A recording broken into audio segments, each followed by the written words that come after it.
Pues bueno, buenos días, tardes o noches, dependiendo de en qué momento estén revisando este material. Me presento, mi nombre es Félix Antonio Reyes Jiménez, soy estudiante de la licenciatura en médico cirujano en la Universidad de La Salle Bajío y soy estudiante de tercer año.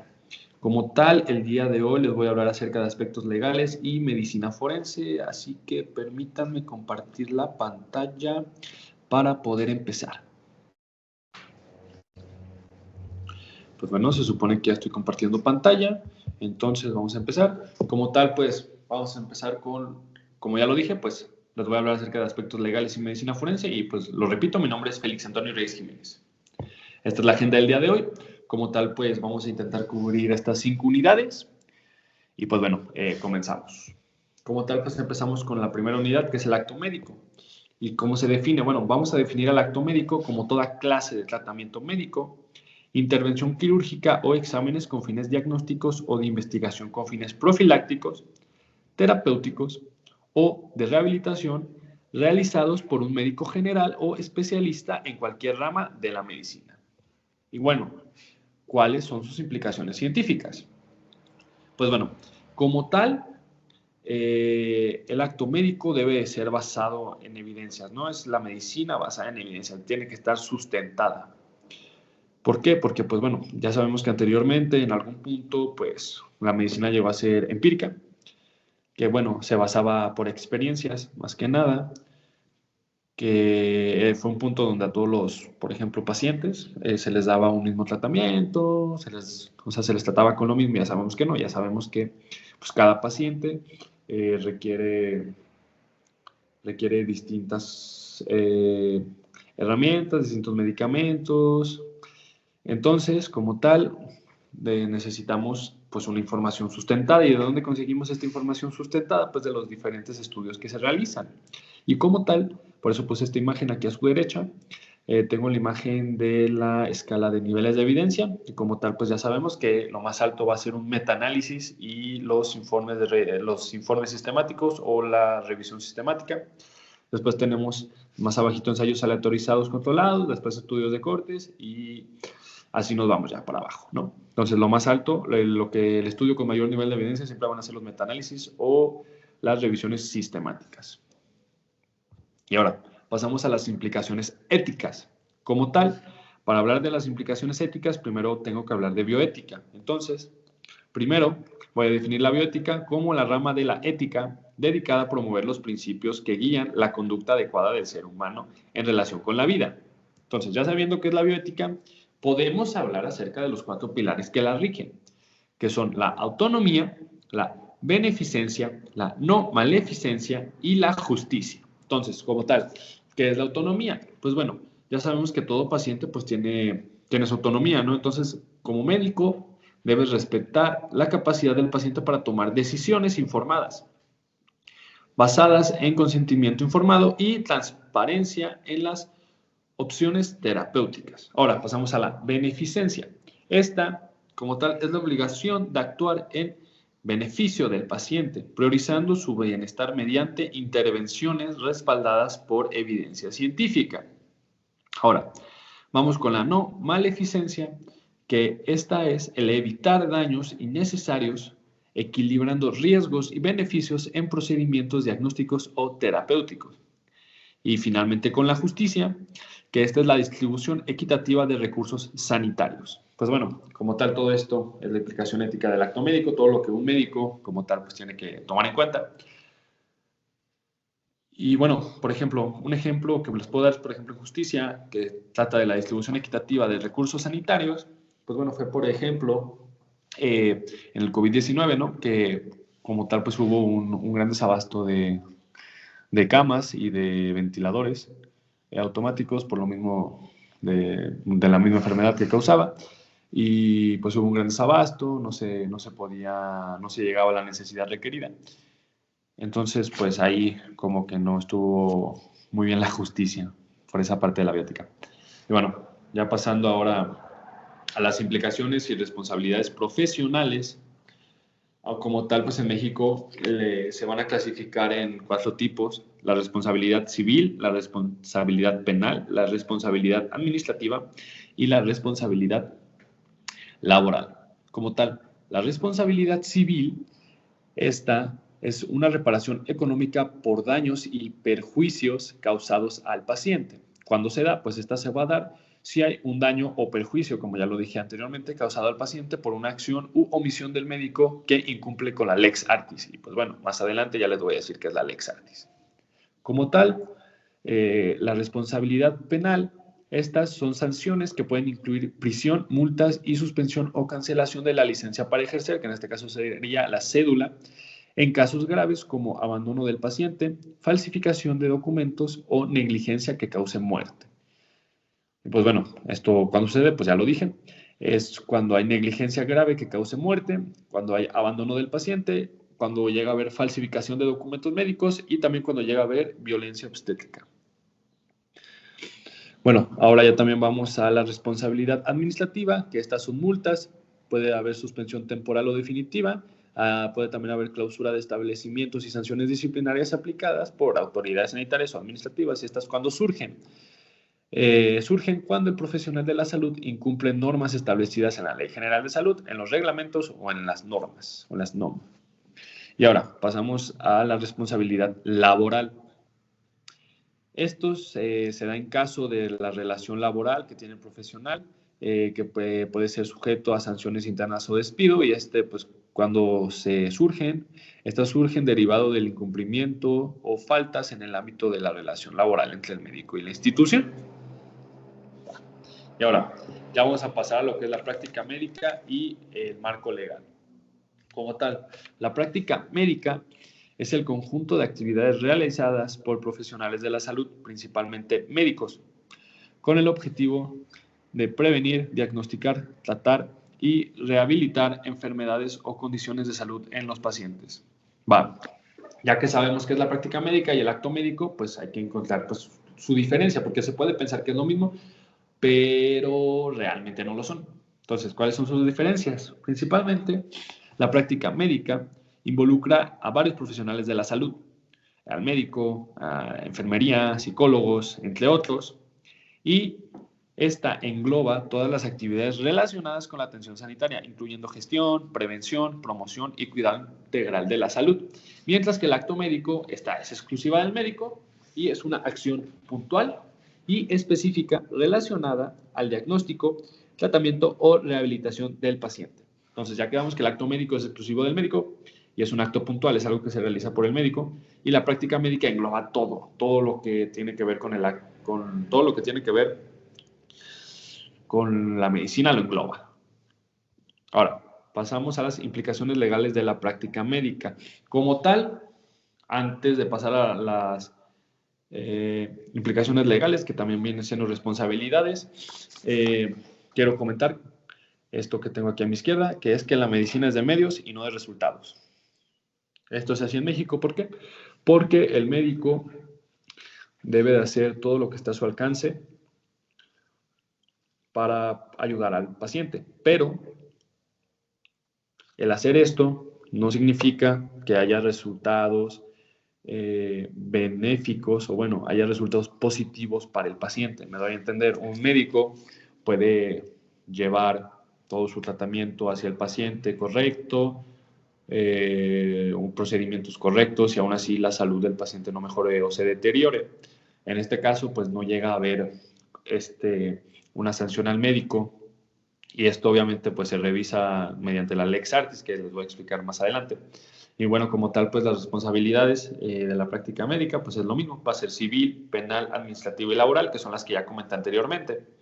Que la civil, pues como tal, lo digo rápidamente otra vez, son reparaciones económicas por daños. La penal, pues pueden ser sanciones que incluyen prisión, multas o suspensión de la cédula.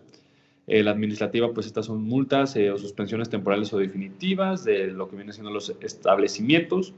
Y el laboral, ya tiene que ver pues la relación del médico, del profesional, con pues el establecimiento, con la institución con la que trabaja. Ahora, ya llegamos a los derechos del médico. Esta parte de derechos del médico, sus obligaciones, son las diapositivas más cargadas que va a haber en la presentación. Entonces, pues bueno, vamos a comenzar. Como tal, pues bueno, los derechos del médico. Bueno, según la CONAMED, que es la Comisión Nacional de Arbitraje Médico, El médico tiene el derecho de ejercer la profesión en forma libre, sin presiones y en igualdad de condiciones interprofesionales. Como tal, también existe el derecho en laborar en instalaciones apropiadas y seguras que garanticen la seguridad e integridad personal y profesional. También, contar con los recursos necesarios para el óptimo desempeño de sus funciones, abstenerse de garantizar resultados y proporcionar información que sobrepase su competencia profesional y laboral. También recibir trato digno y respetuoso por parte de pacientes y sus familiares, así como del personal relacionado con su trabajo, independientemente del nivel jerárquico. También tener acceso a la actualización profesional en igualdad de oportunidades para su desarrollo personal y actividades de investigación y docencia de acuerdo con su profesión y competencias.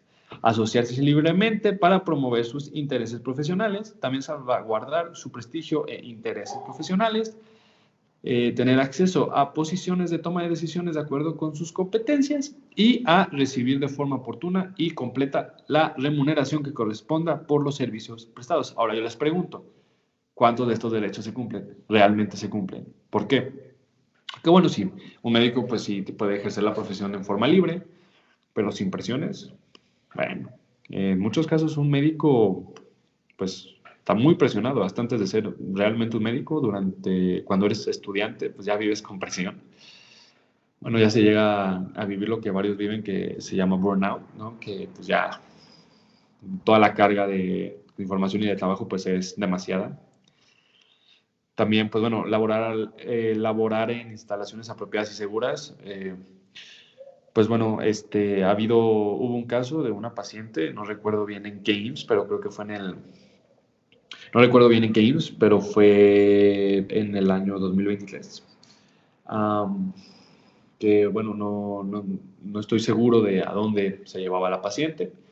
Pues creo que a realizarse unos estudios, o no sé si a piso, no estoy seguro, pero se iba a trasladar por elevador, el elevador mal funcionó, se cerró, se activó y pues la paciente pues desgraciadamente fue prensada y pues falleció. Entonces pues esas instalaciones no estaban muy seguras, aunque yo sé que ahora estamos hablando de derechos del médico, pero por poner un ejemplo, en ese caso le sucedió a la paciente, pero perfectamente le pudo haber sucedido a un médico.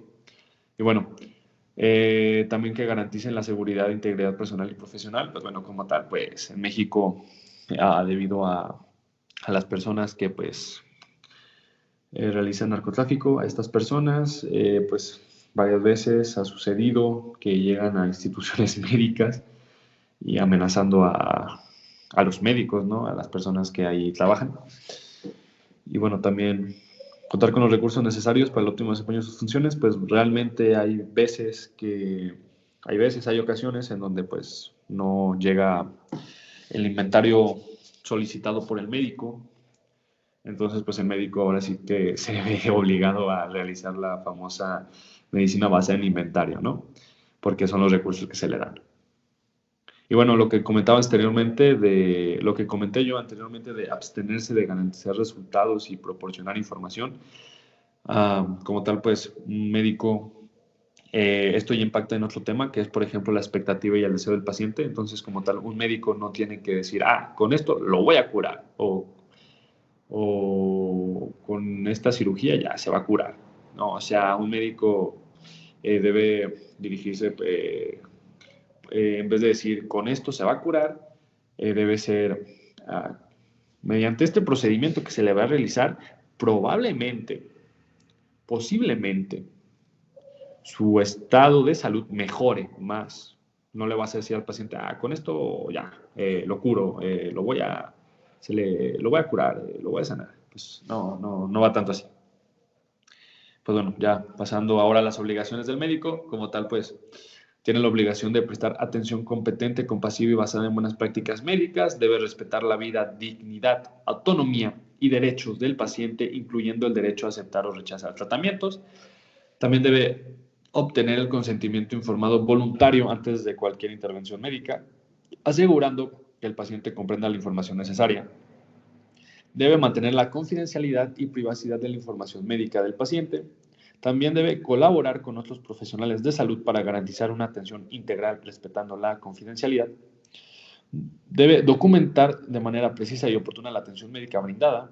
Debe informar con respeto y transparencia sobre objeciones de conciencia, facilitando al paciente la consulta con otro profesional si es necesario. Y también debe actuar con equidad, sin discriminación por edad, género, origen étnico, religión, orientación sexual u otros factores.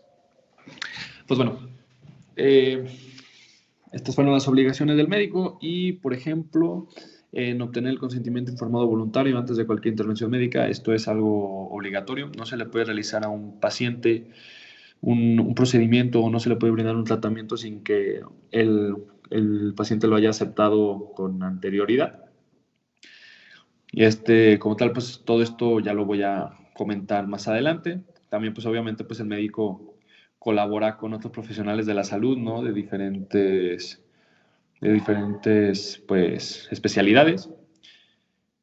Y bueno, también, por ejemplo, actuar con equidad sin discriminación por edad, género, es algo que, pues, se tiene que practicar porque, pues, hoy en día todavía suele suceder que, pues, llega a haber una discriminación hacia el paciente debido a alguno de estos factores. Vaya. Y bueno, ya hablando de derechos del paciente, pues como tal, el paciente tiene derecho a recibir atención médica adecuada, oportuna y de calidad. Debe de ser tratado con dignidad y respeto sin discriminación, que es lo que comenté anteriormente, que es la obligación del médico. También debe recibir información clara, suficiente y veraz sobre su salud y tratamientos, que es lo que les comentaba anteriormente, del consentimiento informado. También pues debe decidir libremente sobre su atención, incluyendo otorgar o negar consentimiento informado, que es el consentimiento informado. Y bueno, como tal, pues debe ser tratado con confidencialidad. Debe de acceder a su expediente clínico y a una segunda opinión médica. Recibir atención en urgencias sin discriminación y presentar inconformidades y quejas y acceder a mecanismos de conciliación. Y ahora, como tal, las obligaciones del paciente. Como tal, tiene la obligación de acudir a revisión médica de manera periódica, porque, bueno, hay veces que hay pacientes que se supone que tienen, no sé, cita en 1 o 2 meses y pues no vuelven a aparecer de aquí a medio año. Sí suele darse esa situación. Como tal, el paciente pues debe ser corresponsable del cuidado de su salud, no solamente porque el médico ya le dio, dicen, pues el médico ya me dio este medicamento y pues no sé, se lo dieron a tales horas y no le importa y se lo toma cuando él quiere. Pues no, o sea, el paciente tiene que ser corresponsable del cuidado de su salud.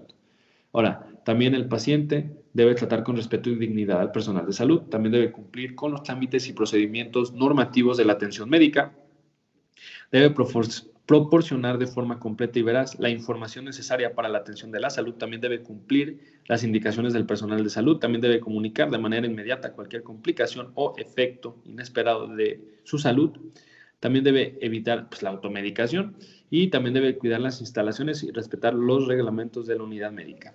Y pues bueno, como tal,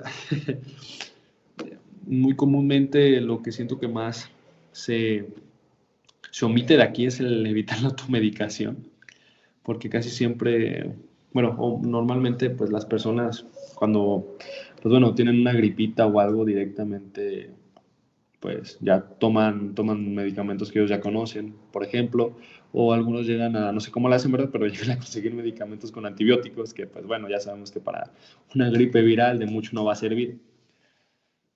Pues bueno, ya ahora pasando a lo que les comentaba que les iba a hablar próximamente, la confidencialidad como tal, pues toda la información proporcionada por el paciente al personal de salud debe mantenerse en reserva y no divulgarse sin autorización. Entonces, esto se regula en la norma 004, que es la que les voy a comentar anteriormente, que es sobre el expediente clínico, que establece que los datos personales y clínicos son confidenciales y deben protegerse conforme al secreto profesional. Ahora, pasamos al consentimiento informado, que bendito consentimiento informado, que lo mencioné anteriormente ya como unas 5 veces. Entonces, bueno, el consentimiento informado, ¿qué es? Es un requisito legal y ético que obliga al médico a proporcionar al paciente información clara, suficiente y comprensible sobre el diagnóstico, los riesgos, beneficios y las alternativas del tratamiento propuesto, para que el paciente pueda decidir libremente si acepta o rechaza la intervención. Pues va a formar parte del expediente clínico.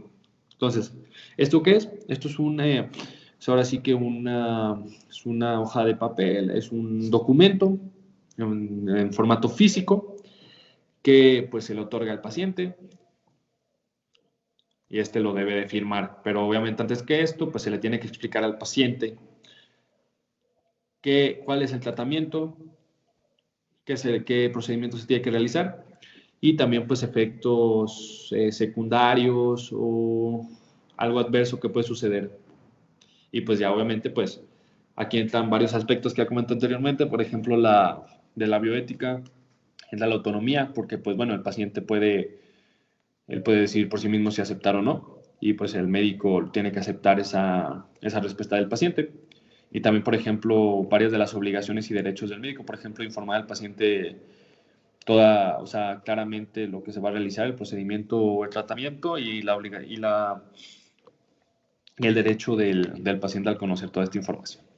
Ahora pasamos al secreto médico, que como tal es el deber profesional que obliga a los médicos y personal de salud a no revelar información confidencial obtenida en el ejercicio de su profesión, incluso después de la muerte del paciente, salvo excepciones previstas por la ley. ¿A qué se refiere esto? Que bueno, obviamente pues ya dijimos anteriormente que todo tiene que ser confidencial, no se puede compartir información con terceros, solamente pueden estar notificados de alguna información por los médicos tratantes.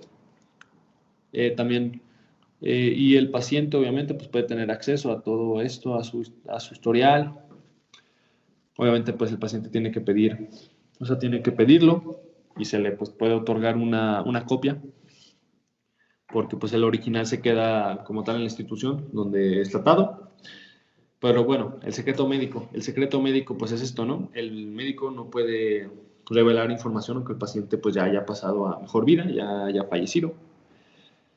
Salvo excepciones previstas por la ley, no sé, o sea, que tal vez información acerca de este caso médico pues pueda ayudar en casos, no sé, por ejemplo, en un caso de violación, en abuso infantil, o que pueda llegar a existir pues un daño a terceros. Ahí es cuando pues el secreto médico pues ahí se puede hacer una excepción. Ahora sí ya pasamos a la lex artis médica. Como tal, el concepto de lex artis médica tiene un concepto jurídico y médico que se refiere al conjunto de normas, criterios, principios y prácticas aceptadas por la comunidad médica como adecuadas y correctas para actuar en una situación clínica determinada. En otras palabras, es la manera en que un médico debe actuar frente a un caso clínico, basándose en el conocimiento científico actualizado, la experiencia profesional, las guías clínicas, los recursos disponibles y el contexto particular del paciente. O sea que la lex artis evalúa cómo el médico debe actuar o debió actuar. Porque ahora sí que una omisión de la lex artis se considera negligencia médica. Y pues bueno, como aquí lo dice, nos basamos en experiencia profesional, guías clínicas, que son las guías de práctica clínica, las GPC, como les quieran decir, que estas son consideradas, aunque no sé si recordemos la pirámide anterior que les coloqué de los niveles de evidencia, no, como tal no se encontraba ahí, pero ¿por qué? Porque como tal, una guía de práctica clínica es una recopilación de muchos de estos estudios que aparecían ahí y normalmente se realizan mediante metaanálisis y revisiones sistemáticas, entonces pues más o menos también se encuentra ese nivel y normalmente las guías de práctica clínica tienen un valor legal, jurídico muy importante en este aspecto. Bueno, ahora, la importancia en la valoración de la responsabilidad médica, pues bueno, como ya lo dije anteriormente, la lex artis es fundamental para valorar la responsabilidad médica porque establece el estándar de cuidado que debe seguir el médico, que valora el cumplimiento de guías clínicas y protocolos basados en evidencia científica, la adecuada información y obtención del consentimiento informado del paciente, la adaptación del actuar médico a las circunstancias específicas del paciente y la intervención, y también la existencia de un nexo causal directo entre la conducta médica y el daño sufrido.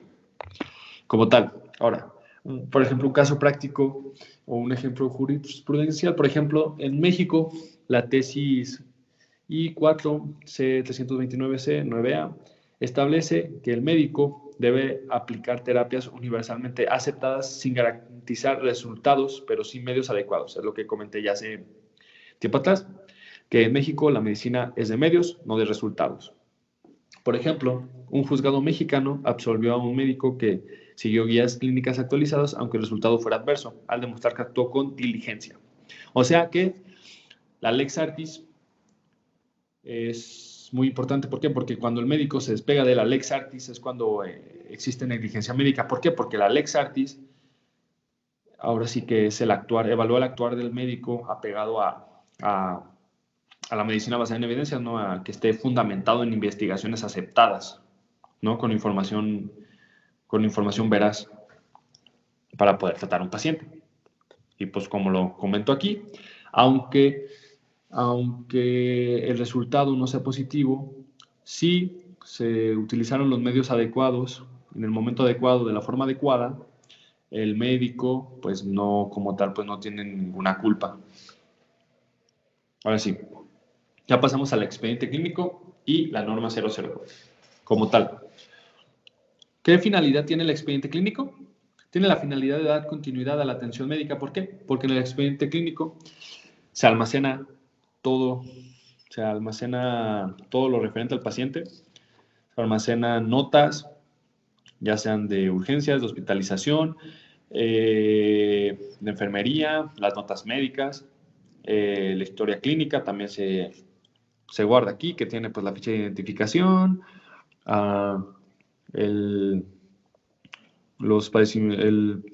patologías heredofamiliares, las patologías personales, ya sean clínicas o no clínicas. Bueno, también tiene la exploración física por aparatos y sistemas. También tiene el respaldo legal, que como ya lo comenté anteriormente, pues el expediente clínico tiene este impacto legal. ¿Por qué? Porque aquí se legisla todo lo realizado en el paciente. Y también tiene una protección de datos personales. ¿Por qué tiene esta finalidad? Porque como tal el expediente clínico está regulado por la norma 004, que pues ya lo vamos a comentar anteriormente. ¿Para qué? Para que no se pueda filtrar la información que se encuentra en este archivo, en este documento. Ahora sí, el contenido obligatorio según la norma 004. Como tal, obligatoriamente tiene que tener datos generales del paciente, que como ya lo comenté anteriormente, pues es la ficha de identificación, nombre, edad, sexo, domicilio, ocupación del paciente. También tiene que estar obligatoriamente la historia clínica. Tienen que estar las notas médicas, como lo comenté anteriormente. También tiene que estar el consentimiento informado del que ya venimos hablando. Y también viene el pronóstico y plan terapéutico. Como tal, la responsabilidad legal del personal médico. Pues bueno, el personal médico está obligado, o bueno, tiene la responsabilidad de integrar el expediente clínico, porque este lleva un orden, mantener la confidencialidad, que es de las cosas más importantes. No pueden estar filtrando información del paciente. Se debe conservar el expediente se debe conservar un mínimo de 5 años, y también las hojas que estén en el expediente clínico, historias clínicas, las notas, la misma también, y también el mismo consentimiento informado tienen que estar fechadas y firmadas. ¿Por qué? Porque pues si no hay una firma, si no hay una fecha, pues bueno, ya se va a hacer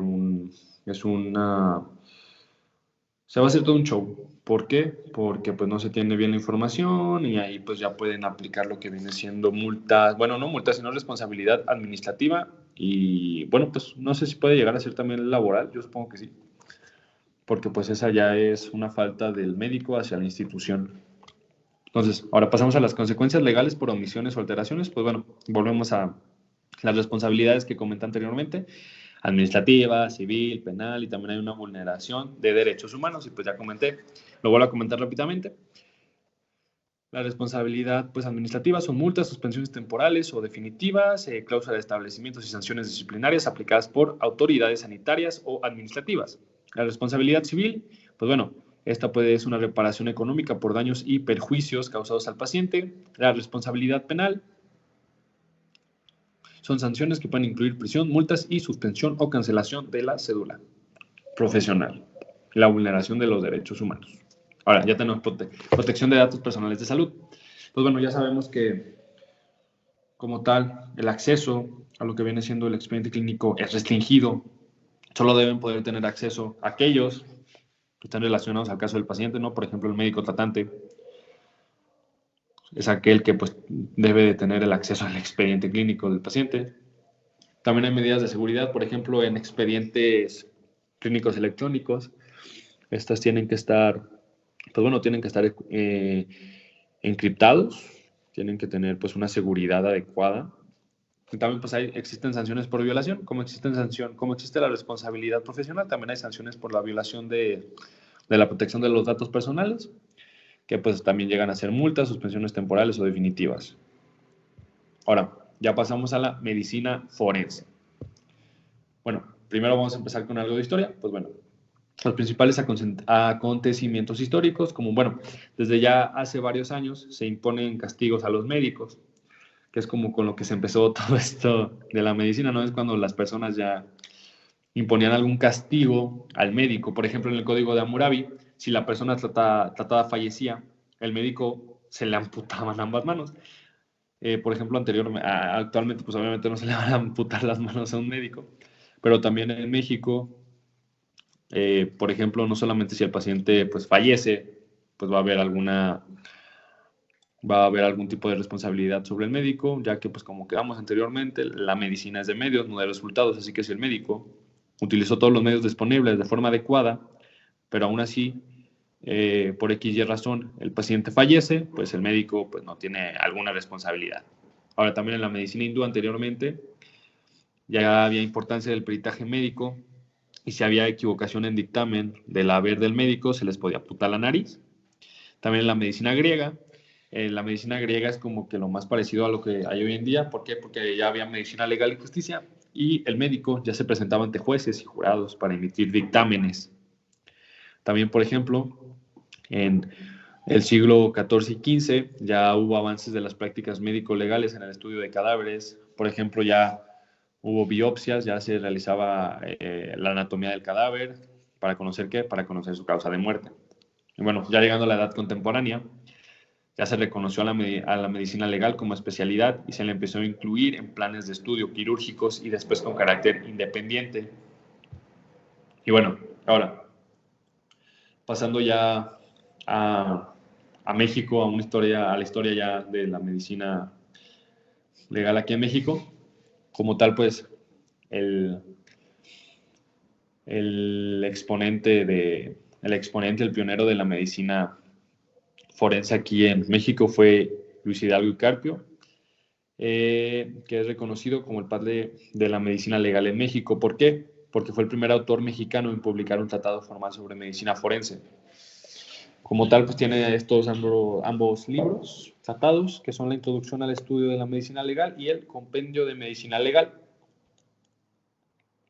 Bueno, y ahora, ya continuando con más historia, como tal en los 60s, el servicio médico forense ya pasó a contar con instalaciones modernas y múltiples servicios de apoyo a la investigación judicial, con departamentos de fotografía, química, hematología, rayos X, psiquiatría, odontología, antropología, investigación y docencia, con lo que se le dio un nuevo impulso a la medicina legal y forense. O sea que a partir de 1960, la medicina forense ya empezó a tener como que empezó a ser tomada más en cuenta. ¿Por qué? Porque la gente pues empieza a dar cuenta que es necesario saber cómo es que la persona muere. ¿Por qué? Porque desde hace varios tiempos atrás ya se catalogaba el nivel de la herida, cómo se había hecho la herida, y a través de esto ya se le asignaba la pena o el castigo a quien causó las heridas, a quien causó la muerte de la persona. Entonces ya, también desde 1964 ya hubo un posgrado en la UNAM, que fue un curso de especialización en medicina forense. En el 73 ya está la fundación de la Asociación Mexicana de Medicina Legal AC y Colegio de Médicos Forenses del Estado de Veracruz. En el 81 pues ya se creó la maestría en medicina forense en la Escuela militar, y en el 85 la constitución de la Asociación de Medicina Legal Mexicana y Ciencias Forenses AC. Hay una unificación de médicos, legistas y forenses del país. Y bueno, como tal, ¿cómo ha evolucionado la medicina forense en México y en el mundo? Pues bueno, como tal, la medicina forense evolucionó notablemente desde la década de 1940. ¿Por qué? Porque bueno, fue cuando se ejercía de forma empírica por médicos con diversas dedicaciones. Actualmente es una especialidad reconocida que cuenta con infraestructura, que su infraestructura pues ya empezó a comenzar, como lo dije anteriormente, como desde los 60, más o menos, desde 1960, que ya se empezó a tomar más en cuenta, ya se le dio establecimiento con todo lo necesario, con hematología, psicología, todo lo necesario para que se pudiera realizar de manera adecuada. Entonces ya tenía una infraestructura propia, una formación académica especializada y un papel clave en la administración de justicia a nivel mundial. La medicina forense ha avanzado incorporando nuevas tecnologías técnicas y especializaciones que mejoran la precisión en la investigación criminal y judicial. Y ahora, ya vamos a pasar a la última unidad. Bueno, ya estamos en la última unidad, pero ahora vamos a pasar a las ramas de la medicina forense. Como tal, pues tenemos la tanatología, que esta se va a encargar del estudio científico de la muerte, incluyendo la determinación de la causa, modo, tiempo y circunstancias del fallecimiento. Esta rama analiza signos cadavéricos, procesos de descomposición y factores ambientales para establecer si la muerte fue natural, accidental, homicida o suicida. Entonces, aquí ya tomamos en cuenta que la mecánica de muerte. ¿Por qué? Porque no es lo mismo que una persona muera, no sé, por disparos y después, no sé, la tiran al agua y haciéndola querer pensar que, no sé, se ahogó, a que realmente la persona se ahogara. Hay diferentes, o sea, el proceso por el cual va a pasar el cuerpo, por el cual va a pasar el cuerpo, se estudian para conocer la mecánica de muerte de la persona y saber pues, si fue natural, accidental, homicida o suicida. Ahora, la traumatología forense, aquí ya analizamos las lesiones físicas y daños corporales producidos por agentes externos como golpes, heridas, fracturas o quemaduras. Ahora sí que evalúa la naturaleza, mecanismo, intensidad y cronología de las lesiones para determinar su relación con hechos delictivos o accidentes. Pues este ya es un punto, o sea, la traumatología forense, pues ahora sí ya valora los traumas, las heridas, el daño físico que se le realiza a la persona. Y ahora, la sexología forense, esta estudia aspectos relacionados con delitos sexuales, incluyendo agresiones, abuso, violación y acoso. Esta realiza evaluaciones médicas y psicológicas a víctimas y presuntos agresores para determinar la existencia de lesiones, daños físicos o psicológicos y la capacidad de consentimiento. Además, interviene en la valoración de pruebas biológicas. A pruebas biológicas que nos referimos, pues, a secreciones de las personas, en este caso pues hablando de delitos sexuales, pues abuso, violación, obviamente pues se va a buscar pruebas biológicas del individuo al que se le acusa para ver si él sí tiene que ver en el caso. Y ahora pasamos a la toxicología forense. Esta es una disciplina especializada que analiza sustancias tóxicas, drogas, venenos y otros compuestos químicos presentes en el cuerpo humano o en el entorno con el fin de determinar su posible contribución a lesiones, enfermedades o muertes. Es una disciplina especializada y pues es todo esto, ¿no? Checa y revisa con qué tipo de sustancia se realizó el proceso o si hay para empezar alguna sustancia. Ahora, la psiquiatría forense va a evaluar la salud mental de individuos involucrados en procesos legales para determinar su capacidad mental, imputabilidad, riesgo de violencia y estado psicológico. Ayuda a definir si una persona puede ser considerada responsable penalmente o requiere medidas de protección o tratamiento. Ahora, pasamos a implicaciones legales de la dictaminación forense. Como tal, tengo la participación en juicios. Como tal, aquí ya vamos a hablar del perito médico. Como tal, el perito médico forense tiene un papel fundamental como auxiliar de la justicia. ¿Por qué? Porque aporta conocimientos especializados para esclarecer hechos en procesos judiciales. Participa a través de la presentación de dictámenes periciales, que ya voy a comentar próximamente qué es, y en ocasiones su testimonio oral en audiencias. La objetividad, imparcialidad y fundamentación técnica de sus conclusiones son esenciales para que el juez o tribunal valoren adecuadamente la prueba pericial y emitan una resolución justa. Ahora, los dictámenes periciales Como tal, este es un documento técnico elaborado por el perito que contiene sus análisis y conclusiones sobre aspectos específicos del caso para que tenga validez legal. Debe cumplir con ciertos requisitos como lo son describir detalladamente las operaciones realizadas y sus resultados, formular conclusiones basadas en principios y reglas de su ciencia o arte y ser claro, preciso y exhaustivo, explicando los métodos y fundamentos de sus conclusiones.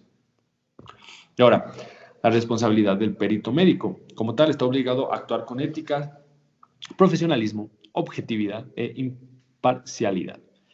Su responsabilidad legal incluye emitir dictámenes veraces y técnicamente fundamentados, respetar los principios de legalidad y seguridad jurídica, evitando falsedades o manipulaciones, y también cumplir con los plazos y formalidades procesales. También pues debe mantener la confidencialidad de la información manejada. Entonces, como tal, el perito médico, ¿qué es? El perito médico es aquel que tiene la responsabilidad, que se le da la responsabilidad legal para revisar un caso, que lo estudie, de su opinión y, por ejemplo, volviendo a los dictámenes periciales, estos son muy importantes. ¿Por qué?